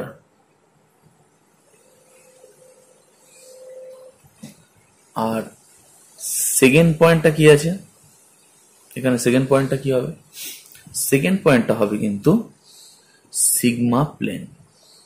এবার কথাটা হচ্ছে সিগমা প্লেনটা কিভাবে গেছে সেটা একটু আমরা আলোচনা করি। দেখো জিনিসটা একটু ভালো করে লক্ষ্য করো, এই ক্ষেত্রে কি কোনো সিগমা প্লেন আছে? দেখো আমি যদি এখান থেকে অর্ধেক করে দিই, দেখো কোনো কিন্তু সিগমা প্লেন নেই। কেন? এটা হাইড্রোজেনের পাশে আয়োডিন, আয়োডিনের পাশে আয়োডিন, এর কিন্তু কোনো সিগমা প্লেন নেই, তাই তো? তাহলে কিভাবে থাকতে পারে সিগমা প্লেনটা? দেখো সিগমা প্লেনটা কিন্তু খাতার প্লেনে বা আমি যে বোর্ড নিয়েছি সেই বোর্ডের প্লেনে কিন্তু সিগমা প্লেনটা আছে। কিরকম? sp2 এটা একটা প্ল্যানার স্ট্রাকচার এবং আমি একে কি করছি, এইভাবে কেটে দিচ্ছি, এভাবে অর্ধেক অর্ধেক করে দিচ্ছি। মানে আয়োডিনের উপরে আয়োডিন, কার্বনের উপরে কার্বন, হাইড্রোজেনের উপরে হাইড্রোজেন, হাইড্রোজেনের উপরে হাইড্রোজেন, আয়োডিনের উপরে আয়োডিন, এইভাবে কিন্তু একটা ওইভাবে দুই ভাগে ভাগ হয়ে যাচ্ছে। মানে আমি আগেই বলেছি যে একটা আয়োডিনকে আমরা একটা বা একটা পরমাণুকে স্পেয়ার বলতে পারি। স্পেয়ারটাকে যদি আমি এরকম করে কেটে দিই তার জাস্ট এইভাবে দুটো ভাগে ভাগ হয়ে যাবে। তাহলে এইভাবে কিন্তু আমরা ভাগ করে দিচ্ছি। তাহলে এই কিন্তু এটা আমরা দেখতে পাচ্ছি এখানে কিন্তু প্লেন অফ সিমেট্রি প্রেজেন্ট আছে অপটিক্যাল ইনঅ্যাক্টিভ 6। এই ক্ষেত্রেও তাই। এই ক্ষেত্রে দেখো দুটো সিগমা প্লেন আছে। একটা প্লেন এইভাবে কাটতে পারি আমি, যেটা কিভাবে আছে আয়োডিন আয়োডিন, এই দুই দিকে সেম আছে। আবার এই কিন্তু খাতার যে বোর্ডের যে প্লেন আছে এইভাবেও আমি করতে পারি। তাহলে সো এটা কিন্তু optically inactive due to presence of sigma plane and as well as no chiral centre. আচ্ছা, এবার কোশ্চেন হচ্ছে সিগমা প্লেন তো আছে, তাহলে কি আমরা একে মেসো বলতে পারি? অ্যান্সার হবে না। কেন এটা মেসো নয়? কারণ মেসো থাকার শর্ত হলো যে সেখানে কাইরাল সেন্টার থাকবে এবং সেখানে কিন্তু একটা সিগমা প্লেন অফ সিমেট্রি থাকবে। এখানে কিন্তু কোনো কাইরাল সেন্টার নেই, কিন্তু সিগমা প্লেন আছে, সো এটা মেসো হবে না। সো এখানে কিন্তু একটা কোশ্চেন এরকমও দেয় যে বলবে এটা কি মেসো? অপটিক্যাল ইনঅ্যাক্টিভ, তো এর মধ্যে তো সিগমা প্লেন আছে, মেসো হবে কি? তো অ্যান্সার হবে না, কারণ এখানে কোনো কাইরাল সেন্টার নেই। কাইরাল সেন্টার থাকবে এবং তার সাথে সিগমা প্লেনও থাকবে, তবেই কিন্তু সেটা মেসো হবে। এবার দেখো দুটো স্ট্রাকচার আমরা লিখে ফেলেছি। এটা কি সিস, এটা কি আছে ট্রান্স। তাহলে পরস্পরের সম্পর্ক কি হবে? একটা ডায়াস্ট্রিওমার, কারণ এখানে রোটেট করে একে কখনোই আনা যাবে না বা এর কোনো এর মিরর ইমেজ এটা নয়। সো এটা কিন্তু পরস্পরে ডায়াস্ট্রিওমার, আর পরস্পরে কিন্তু এটা যদি বলে মানে এদের মধ্যে এটা কি পরস্পর, এটা হচ্ছে কনফিগারেশন। আমরা কনফিগারেশন সব অ্যানালিসিস মানে কনফিগারেশন গুলো পরপর রাখলাম, একটা সিস আর ট্রান্স পরস্পরের সম্পর্ক হলে এটা হচ্ছে কনফিগারেশন। এইবার দেখো এটা কি অপটিক্যালি অ্যাক্টিভ অর ইনঅ্যাক্টিভ, এটা আমরা একটু দেখে নিই। এই কোশ্চেন গুলো দিতে পারে। প্রথম কথা হচ্ছে এগুলো কিন্তু প্লেনে নেই, কারণ এটা হচ্ছে sp3, এটাও একটা sp। ধরো ভাবো এটা একটা সাপোজ এটা একটা রিং, ঠিক আছে? রিং এর উপর এবং নিচে একটা স্টপে একটা CH3, নিচে একটা এই স্টপে একটা CH3, নিচে একটা, এখানে অপোজিট সাইডে রয়েছে। মানে আমি একটা যদি এরকম ভাবে কোনো প্লেন ধরি, ঠিক এইভাবে রয়েছে গ্রুপগুলো, ঠিক আছে? এটা টপে, এটা ধরো বিলো, এটা টপে, ঠিক আছে? সেটাই আমরা এখানে বলেছি। এটা একটা প্লেনটা আছে, উপরে রয়েছে এবং নিচে রয়েছে, এবং এটা কিন্তু প্লেনে নেই স্ট্রাকচার গুলো। এবার আমি কোশ্চেন হচ্ছে অপটিক্যালি অ্যাক্টিভ না ইনঅ্যাক্টিভ। দেখো প্রথমটা আমরা দেখি ফেলি, এখানে কিন্তু একটা সিগমা প্লেন মাঝখান দিয়ে চলে যাচ্ছে। মানে সিগমা প্লেনটা কিরম যাবে? এটাকে অর্ধেক অর্ধেক করে দিচ্ছে। দেখো CH3 এর পাশে CH3, H এর পাশে H। সো এটা অপটিক্যালি ইনঅ্যাক্টিভ। এটা কি অপটিক্যালি ইনঅ্যাক্টিভ না অ্যাক্টিভ? এখানে কি কোনো প্লেন আছে? এটা একটু আমরা দেখে নিই। আমরা বিষয়টা একটু ক্লিয়ার করছি। ধরো এরকম একটা পেপার আছে, ধরো এর প্লেনে, মানে এই রিংটা এরকম ধরো একটা প্লেনে আছে। এবার আমি এটা কি করছি, এরকম দুটো গ্রুপ ধরছি, এই একটা গ্রুপ, এই একটা গ্রুপ এইভাবে আছে, এই একটা গ্রুপ এইভাবে রয়েছে। তাহলে ধরো এইখানে এটা কি, তাহলে এরকম ভাবে রয়েছে। তাহলে এটা প্লেনে কিন্তু শুধু রিংটাই আছে, আর এই গ্রুপগুলো কিন্তু অ্যাবাভ বিলো এইভাবে রয়েছে। এই ক্ষেত্রে কি আছে, ধরো CH3 এটা এরকম আছে, আর এখানে এটা এইভাবে উল্টে গেছে, ঠিক আছে? এইভাবে চিন্তা ভাবনা করো, তাহলে বিষয়টা পরিষ্কার হবে। এবার দেখো এইখানটায় দেখো কোনো কি সিগমা প্লেন আছে? এখানে কিন্তু কোনো সিগমা প্লেন নেই। জিওমেট্রিক্যাল আইসোমার শো করছে পরস্পর, তো এই ক্ষেত্রে কোনো সিগমা প্লেন কিন্তু নেই। কারণ দেখো আমি যদি এইখানে প্লেন টানি এইভাবে, কোনো অর্ধেক অর্ধেক করছে না। আবার যদি আমি এই প্লেন বরাবর কাটি, মানে রিংটা যে প্লেনে আছে সেই বরাবর যদি আমি সিগমা প্লেন দিই, দেখো উপরে CH3 নিচে H, এভাবে হচ্ছে না, আর তো কোনোভাবে সম্ভবই না যেটা সিগমা প্লেন থাকবে, তাহলে এটি কিন্তু অপটিক্যালি অ্যাক্টিভ হয়ে গেছে। তাহলে এইভাবে কিন্তু বিভিন্ন কোশ্চেন দিতে পারে, দিয়ে বলতে পারে কোনটা অপটিক্যালি অ্যাক্টিভ কোনটা অপটিক্যালি ইনঅ্যাক্টিভ। তাহলে আমরা আগে দেখবো কি ওর মধ্যে কাইরাল সেন্টার আছে কিনা। কাইরাল সেন্টার যদি থাকে তাহলে আমরা দেখব, তার মধ্যে কাইরাল সেন্টার যদি না থাকে তাহলে অপটিক্যালি ইনঅ্যাক্টিভ আমরা সরাসরি বলে দিচ্ছি। আচ্ছা, যদি কাইরাল সেন্টার থাকে তাহলে আমরা দেখব যে তার মধ্যে কোনো সিগমা প্লেন আছে কিনা, তাহলে আমরা সেটা বুঝতে পারবো যে এটা অপটিক্যালি অ্যাক্টিভ আর ইনঅ্যাক্টিভ। সিগমা প্লেন থাকলে ইনঅ্যাক্টিভ হবে। আর একটা আমরা এক্সাম্পল নিয়ে নিচ্ছি, এখানে CH3H, এখানে CH3H, এটা অপটিক্যালি অ্যাক্টিভ আর ইনঅ্যাক্টিভ। প্রথমে দেখো এইখানে আমরা আগে দেখি যে কোনো সিগমা প্লেন আছে কিনা, কাইরাল সেন্টার আছে কিনা আমরা দেখছি এখানে একটা সেন্টার আছে, যার একটা হাইড্রোজেন আছে আর CH3 আছে, এবং দুই সাইডে কিন্তু সেম গ্রুপ। মানে এই কার্বনটা ধরো দেখছি, এটা C1 কার্বন, একটা হাইড্রোজেন একটা CH3, এই সাইডেও এই দিকেও যা আছে এই দিকেও তাই আছে, একই ধরনের গ্রুপ। তাহলে সেটা কিন্তু এটা কোনো কাইরাল সেন্টার নেই। এবার আমরা দেখি একই ভাবে এখানেও তাই দেখছি C2, এখানেও কোনো কাইরাল সেন্টার নেই। এবার আমরা দেখি সিগমা প্লেন আছে কিনা, তাহলে হ্যাঁ দেখছি সিগমা প্লেন কিন্তু আছে। কাইরাল সেন্টার নেই মানে এখানে মোটামুটি ধরে নিচ্ছি যে অপটিক্যালি ইনঅ্যাক্টিভ হবে, তবু আমরা দেখে নিচ্ছি সিগমা প্লেন আছে। যেটা কিভাবে গেছে, যেটা হচ্ছে C1 আর C2 এর মধ্যে পাস করে গেছে এই প্লেনটা। ভালো করে লক্ষ্য করে দেখো, ধরো আমি এরকম একটা প্লেন ধরছি, এটা ধরো C1 রয়েছে, এটা ধরো ধরো 2 রয়েছে, তাহলে এইখান থেকে এই বরাবর প্লেনটা চলে গেছে, যেখানে এখানে এখানে সমান দুই ভাগে ভাগ করেছে, এবং এইখানে যে হাইড্রোজেন আছে এখানে হাইড্রোজেন রয়েছে, আবার এখানে ধরো এই CH3 আছে এইখানে, হ্যাঁ। তাহলে এইখান থেকে যখন প্লেনটা চলে যাবে এই CH3 কে অর্ধেক অর্ধেক করে দিয়েছে, এই হাইড্রোজেন পরমাণুটাকে অর্ধেক অর্ধেক করে দিয়েছে, এবং এই নিচের একেও মানে অর্ধেক করে দিয়েছে, এবং এই হাইড্রোজেনটাকেও কিন্তু সে অর্ধেক অর্ধেক করে দিয়েছে।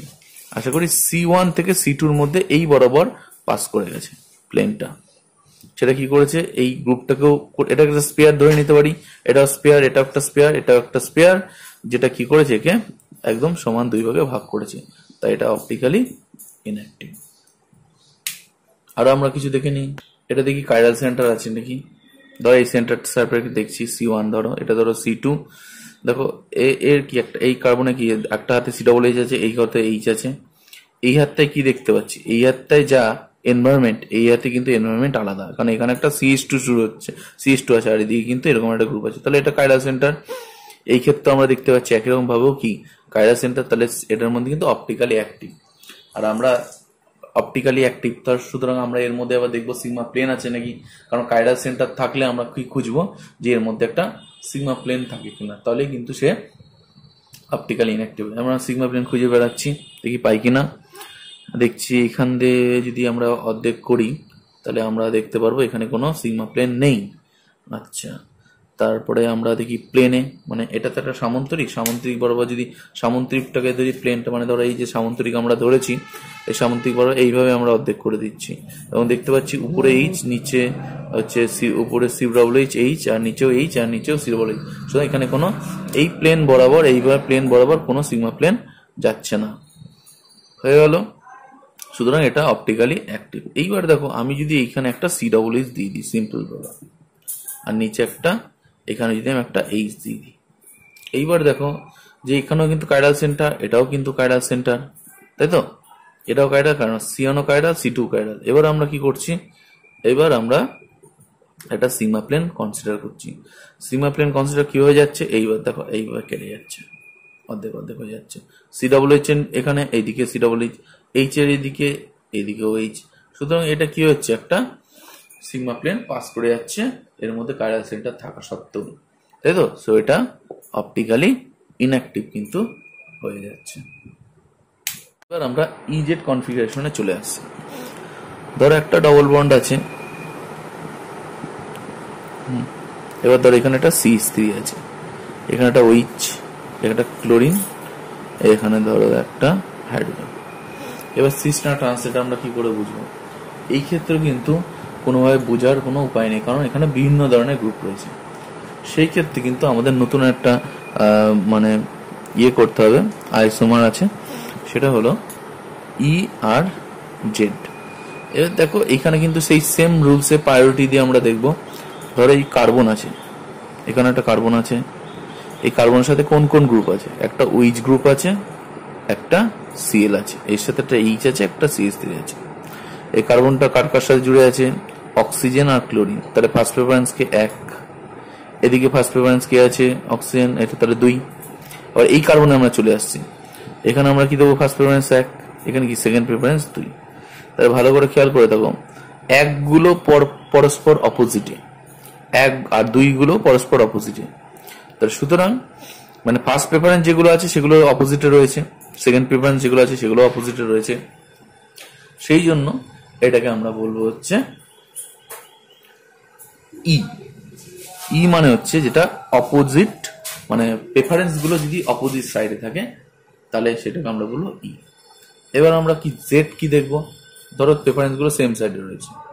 এবার দেখো এই ক্ষেত্রে এখানে কার্বন, এখানে হাইড্রোজেন, এখানে সাপোজ 1, এই কার্বনের ক্ষেত্রে এটা 2, এই কার্বনের ক্ষেত্রে এটা 1। এখানে দেখো ফার্স্ট প্রেফারেন্স যেগুলো আছে সেগুলো সেম সাইডে রয়েছে, সো এটা জেড। আশা করি এটুকু পুরোপুরি মানে পরিষ্কার হয়েছে। মানে প্রায়োরিটিরা যেদিকে একই দিকে থাকলে হচ্ছে তো জেড হবে, অপোজিট থাকলে সেটা হবে ই। এবার আমরা আরএস নোমেনক্লেচারটাকে জিওমেট্রির আইসোমারের সাথে প্রয়োগ করব। আচ্ছা দেখি, ধরো এরকম একটা রয়েছে, এখানে একটা কাইরাল সেন্টার রয়েছে আর ডবল বন্ড রয়েছে। এই ক্ষেত্রে আইসোমার কি কি হবে দেখো ভালো করে। কাইরাল সেন্টারের জন্য কি হতে পারে? আর অথবা এস, আর ডবল বন্ডের জন্য কি হতে পারে? ই অথবা জেড। তাহলে আইসোমারের সংখ্যা হবে কি? প্রথম হচ্ছে কন্ডিশনে, প্রথমে ধরো আর, এটা ধরো ই, 2 নম্বরটা ধরো এটা আর, এটা জেড, 3 নম্বরটা হতে পারে কি? এস ই, 4 হচ্ছে এস আর জেড। তার টোটাল আইসোমার কতগুলো সম্ভব? এটা হচ্ছে 4টি আইসোমার। ঠিক আছে, তাহলে টোটাল আইসোমার কিন্তু 4 আসছে, তাই তো? তাহলে আমরা যে কোনো একটা কে এঁকে ফেলি, তাহলে বুঝি। ধরো আমরা আর আর ই ড্র করবো, সেটা কি একটু আমরা দেখি। ধরো আর আর ই ড্র করবো, ধরো এরকম রয়েছে। ই মানে আমরা কি জানি? Opposite side. তাহলে আমরা এইভাবে লিখে ফেললাম, এখানে এইচ, এখানে এইচ। তাহলে প্রেফারেন্স গুলোকে অপোজিট দিকে রাখলাম। এখানে কাইরাল সেন্টারটা আছে,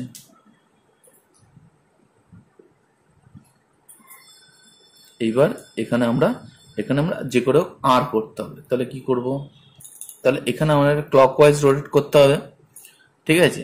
এবার দেখো হাইড্রোজেনটাকে আমি নিচে দিয়ে দিলাম, তাহলে আমার সুবিধা হবে। তাহলে এবার কি আসছে? ধরো ফার্স্ট প্রেফারেন্স কি আছে? এখানে ব্রোমিন, এখানে ধরো আমি এটা ক্লোরিন দিয়ে দিলাম। তাহলে দেখো এটা 1, এটা 2, আর টোটাল গ্রুপটা কি আসছে? 3, হাইড্রোজেন নিচে। তার মানে এটা কি হবে? এটা কিন্তু 8 চলে আসছে। তাহলে আর আর ই আমি ড্র করতে পারি। এইভাবে কিন্তু সবকটা ড্র করা যাবে। আমি একটা এক্সাম্পল দিয়ে দিলাম। তাহলে এখানে টোটাল আইসোমার কতগুলো হচ্ছে? টোটাল আইসোমার কিন্তু 4টে হচ্ছে। আর একটা কি হতে পারে? দুটো কাইরাল সেন্টার দিয়ে থাকতে পারে। আচ্ছা, কাইরাল সেন্টার এখানে একটা, কাইরাল সেন্টার এখানে একটা, এখানে কি chlorine bromine iodine, chlorine bromine iodine 4খানায় রয়েছে। তাহলে প্রথম কি হতে পারে? এখানে ধরো আর, এটা ই, এটা আর। 2 নম্বর কি হতে পারে? আর ই এস। 3 নম্বর কি হতে পারে?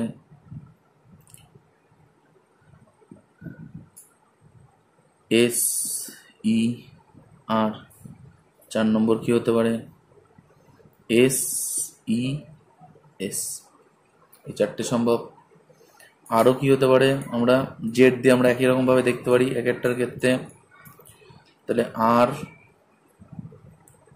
জেড আর, 2 নম্বর হচ্ছে আর জেড এস, 3 নম্বর হচ্ছে এস জেড আর, 4 নম্বর হচ্ছে এখানে এস জেড এস। এইবার দেখো, ভালো করে দেখো, দুটো দিকে কিন্তু সেম গ্রুপ রয়েছে,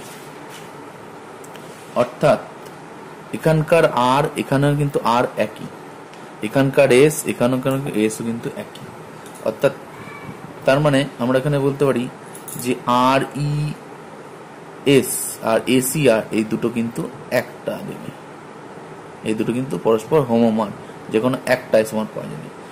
এখানেও কিন্তু একই রকম হবে যে আর জেড এস আর এস জেড আর, এখান থেকেও কিন্তু আমরা একটা পাবো। তাহলে মোট আইসোমার কতগুলো হবে? 8টা তো দেখাচ্ছিল, সেখান থেকে মোট আইসোমার হবে 6টা। কি কি? এখানে একটা, এখানে দুটো, এখানে 3টে, এখানে 4টে, আর এই 2 আর 3 মিলে একটা, আর এখানেও 2 আর 3 মিলে আর একটা। মোট আইসোমার হচ্ছে 4টে, সরি মোট আইসোমার হচ্ছে 6টা। যদি আলাদা আলাদা দিত, সাপোজ ধরো এখানে CH ডবল বন্ড CH, এখানে দেখো কার্বন ক্লোরিন ব্রোমিন, ধরো আমি একটা দিলাম OH, আর এখানে ধরো দিল কার্বন ক্লোরিন ব্রোমিন ধরো আয়োডিন, তাহলে এখানকার আর এখানকার আর এক হবে না, এখানকার এস এখানকার এস হবে না, তাহলে মোট আইসোমার কিন্তু এই ক্ষেত্রে 8টাই হবে। যেটা করলাম সেটাই কিন্তু এক্ষেত্রে কিন্তু কম মেসোর যে ব্যাপারটা আর আর এস বা এস আর আর, সেটা কিন্তু যেটা এক হয়ে যাচ্ছিল সেই দুটো কিন্তু এক হবে না, এক্ষেত্রে কিন্তু টোটাল আইসোমার 8টাই হবে। তাহলে কি কি হচ্ছে একবার একটু বলে দিই। টোটাল আইসোমার কিন্তু এখান থেকে আমরা 4টে ই এর ক্ষেত্রে আর 4টে জেড এর ক্ষেত্রে। এবার দেখো যেটা আসছি সেটা হলো যে কাইরাল সেন্টার না থাকলে কি অপটিক্যালি অ্যাক্টিভ হতে পারে? উত্তর কিন্তু হবে হ্যাঁ। আমরা একটু দেখে নিই উদাহরণ সাহায্যে। এই সিস্টেমটা দেখো, ভালো করে দেখলে বুঝতে পারবা। এই সিস্টেমটাকে আমরা বলি অ্যালিন সিস্টেম। অ্যালিন সিস্টেম, এখানে দেখো মাঝখানে কার্বনটা হচ্ছে sp, আর এটা হচ্ছে sp2, এটাও sp2। ভালো করে লক্ষ্য করে দেখো, এইটা হচ্ছে অ্যাবাবে আছে আর এটা বিলোতে আছে, এই দুটো কিন্তু প্লেনে আছে। আচ্ছা, এখানে কিন্তু কোনো কাইরাল সেন্টার নেই, কারণ কাইরাল সেন্টার মানে আমরা জানি কি কার্বনের 4টে হাতে 4 রকম গ্রুপ থাকবে। এখানে কিন্তু কারোর মানে 4টে হাতে আছে, কিন্তু sp2 কন্ডিশন, মানে একটা ডবল বন্ড হয়ে গেছে, তাহলে এখানে কিন্তু সিঙ্গেল কোনো বন্ড নেই 4টে। এইবার এইখানে দেখো আমরা দেখবো সে সিগমা প্লেন আছে কি নেই। যদি সিগমা প্লেন থাকে তাহলে অপটিক্যালি ইনঅ্যাক্টিভ, আর সিগমা প্লেন যদি না থাকে তাহলে কিন্তু অপটিক্যালি অ্যাক্টিভ। আমরা একটু দেখে নিই। ধরো প্লেনটাকে আমি এইভাবে কাটছি, এভাবে নিয়েছি, প্লেনটা কিরকম আছে। ধরো যে প্রথম যে সিস্টেমটা আছে সেটা হচ্ছে এইভাবে রয়েছে, আর পরের সিস্টেমটা এইভাবে পারপেন্ডিকুলার রয়েছে। ঠিক এইভাবে থাকে একটা সিস্টেম প্লেনে, আর একটা সিস্টেম থাকবে কিভাবে, এইভাবে পারপেন্ডিকুলার প্লেনে। তাহলে প্রথমটাকে যদি আমি পারপেন্ডিকুলার ধরি, এইভাবে রয়েছে, সামনের দিকে অ্যাবাব আর পিছন দিকে বিলো, তাহলে তার পরেরটা কিন্তু এইভাবে প্লেনে থাকবে, ঠিক এইভাবে থাকবে। তাহলে আমি প্লেনটা কাটছি কিভাবে, প্লেনটা কিন্তু আমি এইভাবে দেখছি, ঠিক আছে। এই প্লেন বরাবর আমি প্রথমে কাটছি, মানে এটা যে প্লেনে আছে সেই প্লেন বরাবর আমি এইভাবে সিগমা প্লেনটাকে নিচ্ছি। তাহলে সিগমা প্লেনটাকে যদি নিই তাহলে এর মাঝ বরাবর চলে যাবে প্লেনটা, ভালো করে লক্ষ্য করে দেখো। অর্থাৎ আমি যদি প্লেনটাকে নিই, ঠিক এই প্লেনটা এই দিক দিয়ে যাবে, ঠিক এইখান দিয়ে চলে যাবে, এর মাঝ বরাবর চলে যাবে। তাই মাঝ বরাবর যদি যাই তাহলে উপরে আমরা কি দেখবো, CH3, নিচে কি দেখবো, H। তার মানে এখানে কিন্তু কোনো প্লেন অফ সিমেট্রি নেই, মানে উপরে নিচে H, উপরে CH3, নিচে H চলে এসছে, তাহলে কিন্তু কোনো সিগমা প্লেন অফ সিমেট্রি নেই, অর্থাৎ এটা অপটিক্যালি অ্যাক্টিভ। এবার ধরো আমি কি করছি, উপরে আমি নিচ্ছি H, নিচেও H। এবার দেখো আমি করে দেখো প্লেনটা, সিগমা প্লেনটা যাবে, হ্যাঁ এটা যখন এইভাবে যাবে আমরা এর মাঝ বরাবর চলে যাবে, ঠিক আছে, এর মাঝ বরাবর চলে যাবে, কিন্তু আমরা দেখবো উপরেও H নিচেও H, তাহলে কিন্তু অপটিক্যালি এটা ইনঅ্যাক্টিভ হয়ে যাবে তখন। কিন্তু আমরা নিচ্ছি কি, এখানে CH3, এখানে H, কোনো একটা যদি ডিফারেন্ট হয়ে যায় তাহলে কিন্তু আর হবে না। এবার ধরো আমরা একই রকম ভাবে যদি আমরা এই দিক বরাবর প্লেন নিই, তাহলে দেখো বুঝতে একটু সুবিধা হবে। এইভাবে প্লেনটা নিচ্ছি, মানে এইভাবে আমরা যাচ্ছি প্লেনটা। এটা তো সামনের দিকে আছে এই গ্রুপটা, আর এটা পেছনের দিকে আছে, তাই না? তাহলে আমরা এই বরাবর প্লেনটা যাচ্ছি, আর এইখানে রয়েছে এই গ্রুপগুলো এরকম ভাবে রয়েছে, এইভাবে, মানে সামনে CH3 পিছনে এইচ। তাহলে প্লেনটা কি যদি কাটে তাহলে কিভাবে কাটবে? তাহলে প্লেনটা এইভাবে কাটবে, তাই তো? তার মানে CH3 এখানে আর পিছনে এইচ। তার মানে কি দুই দিকে দুটো অসমান, মানে পিছনে একটা হাইড্রোজেন আর এখানে একটা CH3, তার মানে এখানে প্লেন অফ সিমেট্রি কিন্তু পাস করছে না। একইভাবে ধরো আমরা কি করতে পারি, এইখানটা যদি আমি এইচ, এখানেও যদি আমরা এইচ নিই, তাহলে দেখো এখান থেকে যখন সিগমা প্লেনটা যাবে পিছনেও একটা এইচ, সামনেও একটা এইচ, তাহলে সেটা কিন্তু অপটিক্যালি ইনঅ্যাক্টিভ হয়ে যাবে। আর যদি আমি এখানে একটা CH3 দিয়ে দিই, ডিসিমিলার যদি একটা অ্যাটম বা গ্রুপ দিয়ে দিই, তাহলে যদি এখানে কিন্তু অপটিক্যালি অ্যাক্টিভ হয়ে যাবে। তাই দুটো এক্সাম্পল কিন্তু আমাকে লিখে মনে রাখতে হবে, এই হচ্ছে ব্যাপার। তাহলে যদি কোশ্চেন আসে যে কাইরাল সেন্টার নেই but it is optically active, it is optically active due to absence of sigma plane of symmetry। অ্যালিন সিস্টেমটাকে আমরা মডেলের মাধ্যমে উপস্থাপনের চেষ্টা করছি। দেখো ভালো করে, এই সবুজ যে অ্যাটমটা আর নীল অ্যাটমটা এটা প্লেনে আছে, ভালো করে লক্ষ্য করে দেখো, এটা হচ্ছে প্লেনে আছে, আর এটা অ্যাবাব, আর এর তলায় যে সবুজ অংশটা দেখা যাচ্ছে সেটা বিলোতে।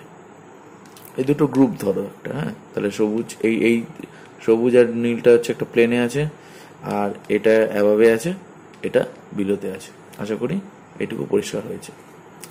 এইবার দেখো আমরা কি করছি, এখানে এবার আমরা প্লেন আকার প্লেন নিয়ে ওকে পাস করানোর চেষ্টা করছি। ধরো এই প্লেনটা এদিকে যাচ্ছে, সিগমা প্লেনটা এদিক দিয়ে কাটছে এটাকে, তাহলে এই প্লেনটা কি করছে, একে অর্ধেক করবে, একে অর্ধেক করবে, একে অর্ধেক করবে, এই সবুজটাকে অর্ধেক করবে, এই নীলটাকে অর্ধেক করবে। কিন্তু এই প্লেনটা এই দিক দিয়ে যখন পাস করবে, দেখো নীলটা উপরে আছে, সবুজটা নিচে আছে, সুতরাং আলাদা এনভায়রনমেন্ট হয়ে যাচ্ছে, সুতরাং এখান থেকে সিগমা প্লেন পাস করবে না। আচ্ছা, আমি যদি এবার আমরা এইভাবে পাস করি, দেখো এইভাবে যদি আমি পাস করাই, ঠিক আছে, লম্বালম্বিভাবে এইভাবে যদি আমি ধরো পাস করাতে থাকি, তাহলে কি হবে, এইভাবে ধরো আমরা পাস করাচ্ছি, তাহলে এখানে কি হবে, এটাকে অর্ধেক করবে, এটাকে অর্ধেক করবে, কার্বনটাকে অর্ধেক করবে কোনো, কিন্তু এইখানে গিয়ে কিন্তু আবার একই জায়গা একই চা ছিল, তাই এখানে কিন্তু এই সিগমা প্লেনটা মাঝখানে চলে আসছে, মানে এই এটা পিছনে চলে আসছে, এটা সামনে, যার ফলে এখানে কি হচ্ছে, সিগমা প্লেনটা কিন্তু পাস করছে না, এখানে কিন্তু দুটো আলাদা এনভায়রনমেন্ট হয়ে যাচ্ছে। তাহলে এইভাবে আমরা কিন্তু মডেলের সাহায্যে বিষয়টাকে আরো পরিষ্কার করে ফেললাম। একটা ছোট্ট করে আমরা বলে দিচ্ছি যে অপটিক্যালি ইনঅ্যাক্টিভ মানে আমরা বলবো যার মধ্যে সিগমা প্লেন আছে, তাহলে সে কিন্তু অপটিক্যালি ইনঅ্যাক্টিভ হবে। আবার একটা কি বলতে পারি, যে এখানে কোনো কাইরাল সেন্টার নেই, তাও সেটা কিন্তু অপটিক্যালি ইনঅ্যাক্টিভ হয়, তাই তো? অপটিক্যালি অ্যাক্টিভ মানে আবার আমরা কি বলছি, যে এখানে কিন্তু নো সিগমা প্লেন, কোনো সিগমা প্লেন থাকবে না। আবার কি বলছি, যে কাইরাল সেন্টার থাকবে, তাহলে কিন্তু অপটিক্যালি অ্যাক্টিভ হবে। আমরা কি দেখতে পাচ্ছি, অনেক সময় কাইরাল সেন্টার থাকা সত্ত্বেও কিন্তু আমরা কাইরাল সেন্টার না থাকা সত্ত্বেও অপটিক্যালি অ্যাক্টিভ আমরা এক্ষুনি দেখলাম। সেটা কি ছিল, যে সেখানে কিন্তু কোনো সিগমা প্লেন ছিল, মানে দুটো দিক দিয়েই আমরা ব্যাখ্যা দিতে পারি, সেই জন্য আমরা জিনিসটা লিখে নিলাম। মোটামুটি আমাদের জিওমেট্রিক্যাল আইসোমার এবং আমাদের কনফর্মেশনটা শেষ হলো। আচ্ছা, এরপরে আমরা বিভিন্ন রকম এফেক্টগুলো আমরা দেখব, এর সাথে ডবল বন্ড ইকুইভ্যালেন্ট বা নন ইকুইভ্যালেন্ট হাইড্রোজেন, এগুলো একটু আলোচনা করবো, আর বিভিন্ন এফেক্ট আছে সেগুলো কিন্তু আমরা আস্তে আস্তে দেখব। আর বাড়িতে যেগুলো হোমওয়ার্ক থাকবে, ওয়ার্ম আপ এক্সারসাইজগুলো থাকবে, সেগুলো কিন্তু সব করে ফেলতে হবে। যা যা থিওরি করেছি এই বেসিসেই সবকটা হবে। সবাই ভালো থাকবে।